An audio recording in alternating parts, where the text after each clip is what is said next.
Hello and welcome to this audio presentation of Navigating the Paleo Diet, a beginner's guide to navigating the paleo diet in a modern world. Copyright and disclaimer information is available in the ebook version for your review. This content is laid out as follows. We'll start with an introduction, followed by 5 chapters, and then a conclusion. So with that, let's jump right into the introduction of Navigating the Paleo Diet. Introduction. Whether we like it or not, the health of our society is bad and getting worse. As technology continues to develop, convenience does as well, and ordering food is literally as simple as the clicking of a button. Long gone are the days of having to find your own food, let alone having to drive to a restaurant to get dinner. Cooking dinner looks less and less appealing when compared to the food conveniences and choices amongst diners, catering services, fast food, and takeout. According to the Academy of Nutrition and Dietetics, diabetes is now the 7th leading cause of death just in the United States alone. Type 2 diabetes has been on the rise due to poor lifestyle choices, such as too much unhealthy food and not enough exercise. Globesity, a term coined by the World Health Organization to describe the worldwide obesity epidemic, is another problem as well. These numbers continue to rise, as do the associated health problems and diseases.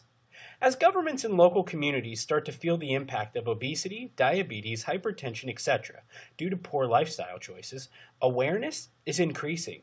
Cheap processed foods are so readily available and overwhelm the shelves in supermarkets.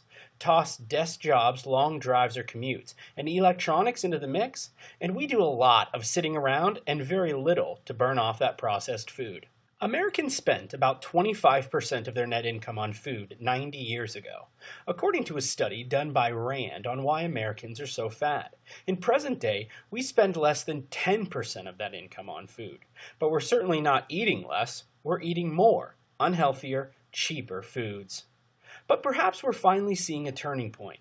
The last 3 quarters, McDonald's has seen a global decline of about 3.3% in sales, perhaps indicative of less consumption of fast food. With the media covering the obesity epidemic and health and quality of life plummeting, some people are starting to see the light.